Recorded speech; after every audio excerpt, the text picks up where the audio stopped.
Ёбаный в рот, ну чё скажете, пацаны, где мы нахуй? В трубе, сука!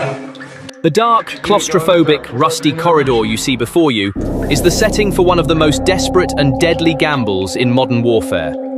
Unable to capture Ukraine's eastern stronghold of Kupyansk by air, land or river, Russia decided it had only one option left: to go underground. Miles below the pitch-black waters of the Oskil River, kilometres of industrial waste and pipeline tunnels would become a secret highway for Putin's elite soldiers. The plan was brilliant on paper, but in practice, it was a complete fiasco. They tried to conquer the city from within by squeezing their soldiers, heavy ammunition, and even electric scooters into these narrow pipes. But there was one thing they didn't know. The Ukrainian army had already detected this molehill. They didn't seal the entrances. They didn't stop them. They just waited. They waited for the tunnels to fill with people, for retreat to become impossible. And when that moment came, Ukraine's Achilles battalion turned this underground highway into a death trap. When we delve into the technical details of this operation, the picture that emerges is less that of military genius and more that of the architecture of desperation. The route Russia used to infiltrate Kupyansk is not a simple tunnel system. We are talking about an abandoned industrial pipeline network, approximately 15 kilometers long, running under the Oskil River. This infrastructure, dating back to the Soviet era, was not designed for human passage. Its diameter was narrow and it had no ventilation. However, Russian commanders forced their soldiers into these dark tunnels to cover up their failures on the surface. The physical conditions of the tunnel made it clear from the outset how risky the operation was. According to reports by United 24 Media, Russian troops resorted to an incredible method to cover this 15-kilometer distance faster: electric scooters. Yes, you heard that right. Russian soldiers, equipped with modern warfare gear, were using scooters to move silently through a narrow pipe, meters below ground. This image is the clearest proof of how pathetic the Russian army's logistical capacity has become. With toys. A superpower, unable to get its tanks across the river, was sending its soldiers underground. However, things were not left to chance on the Ukrainian side. The Achilles Brigade, which commanded the Kupyansk defense, had detected this movement months in advance. Brigade Commander Anton Shmihal and his intelligence team laid out old industrial maps and city plans of the area. They knew which entry point the Russians would use. They knew where each pipe led. They created a digital twin of the tunnel network. This was more than just setting up a line of defense, it was preparing a hunting ground. When Russian soldiers entered the tunnels, they were actually entering a simulation prepared for them by Ukraine. Ukraine's intervention plan was based on a wait and destroy strategy. They did not detonate the entrances immediately. They waited for the Russian convoy to reach the deepest point of the tunnel, the point of no return. At that very moment, the Achilles Brigade's heavy load drones took off. Carrying specially made bombs weighing 33 pounds, or about 15 kilograms each, these drones targeted weak points in the pipelines under the Oskil River. The explosions were carried out with surgical precision. The pipes cracked, and the river's icy water began to pour into the tunnels under high pressure. There was no escape for the 40-person Russian advance unit inside. Behind them was water. In front of them were closed doors. These explosions did not just cause flooding.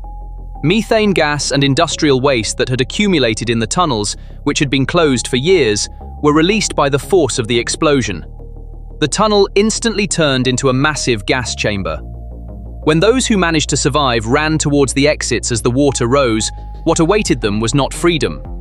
The Ukrainian 7th Corps was lying in wait at all designated exit points. Every Russian soldier who poked their head out of the tunnel entrance was instantly neutralized by snipers with thermal cameras and FPV drones. This was not a battle. This was a technically flawlessly planned extermination operation. Let's put tactical success aside and focus on the hell inside those pipes. We are talking about a situation that pushes the limits of human psychology. Images examined by the Washington Post confirm that the tunnels are literally experiencing a biological blockage. The bodies of dead soldiers, known in military jargon as Cargo 200, cover the floor of the tunnel. Reinforcements coming from behind are forced to crawl over the bodies of their dead comrades in order to advance. This is not only a physical obstacle, but also the peak of a moral collapse. Imagine going into an operation by stepping over the corpse of your own comrade in arms. The atmosphere inside the tunnel was no longer breathable. Gunpowder gas, the stench of decaying bodies, industrial waste, and river water were all mixed together. According to reports by United 24 Media, the few Russian soldiers who were rescued or captured from the tunnel showed signs of severe chemical poisoning rather than bullet wounds. Their lungs were burned, their eyes blinded by gas, and they had completely lost their sense of direction. These soldiers were not fighting, they were merely struggling to survive.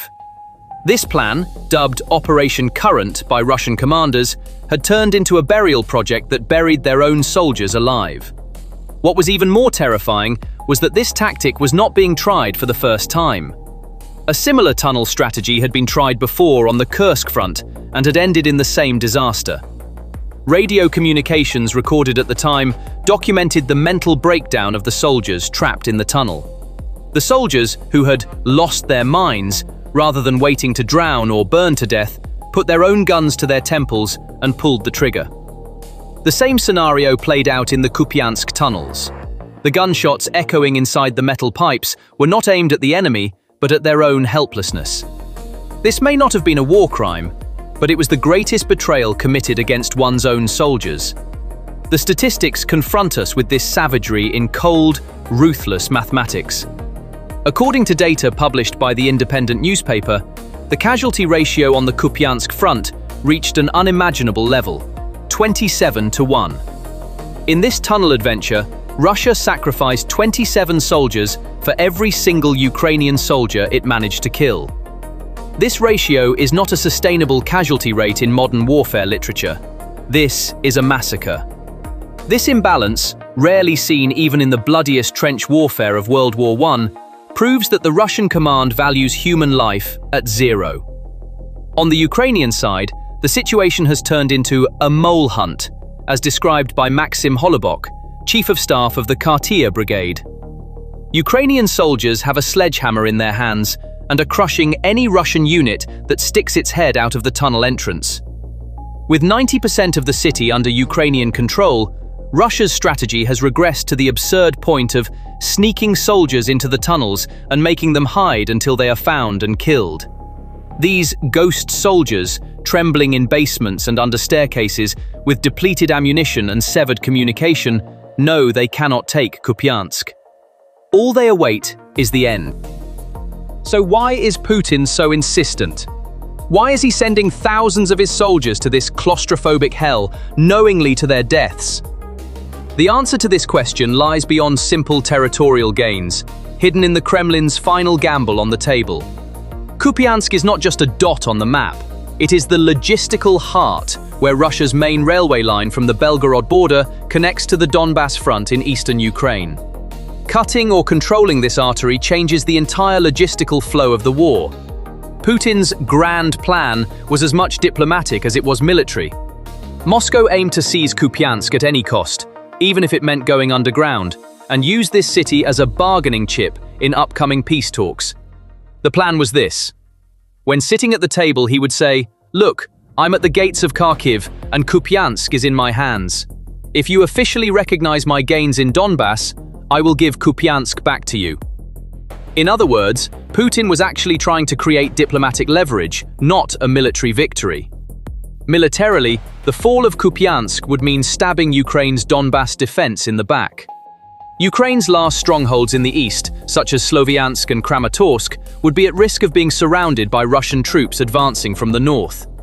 By taking Kupyansk, Russia would cut Ukraine's supply lines and improve its own logistics.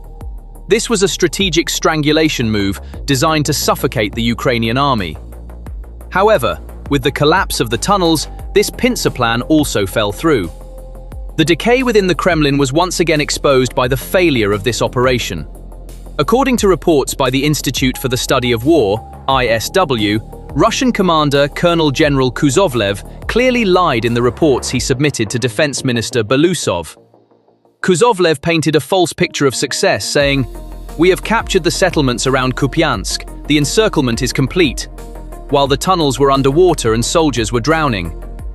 Fearing Putin's wrath, Generals are tampering with maps to cover up the disaster on the ground. The Kremlin is basing its strategy on the lies of its own generals. The reality is this: Russia does not control Kupyansk. There is no control in the city. Only lies and losses exist. This tunnel fiasco has cornered Putin so badly that Moscow has now turned to Europe in desperation. According to the Moscow Times, Putin has been sending messages in recent days saying, "We are ready to normalize relations." He is trying to win back the war he lost on the battlefield at the negotiating table by winking at leaders like Italian Prime Minister Meloni. However, this is not a call for peace, but an admission of desperation. It means, "I can't win militarily, let's talk." But the heavy stench of death rising from the Kupyansk tunnels cannot be covered up by these diplomatic maneuvers. Putin's biggest bargaining chip has been buried at the bottom of the Oskil River. What happened in Kupyansk will not go down in history as merely a failed infiltration attempt. This event marks the moment when the myth of the world's second-largest army collapsed inside a rusty pipe. A superpower that once claimed to have shaken Europe with its tanks is now forced to hide in sewer pipes, commit suicide on electric scooters, and crawl over the bodies of its own soldiers just to capture a city. This is not strategic genius, it is doctrinal bankruptcy. Russia believed it could win by burying its soldiers underground. But they forgot a simple truth: the underground is only for the dead. Kupyansk still stands. The Oskil River still flows, and those tunnels have become dark coffins sealing Russia's imperial dreams. Russia didn't just lose a battle in Kupyansk, it left the honor of its army in those pipes, under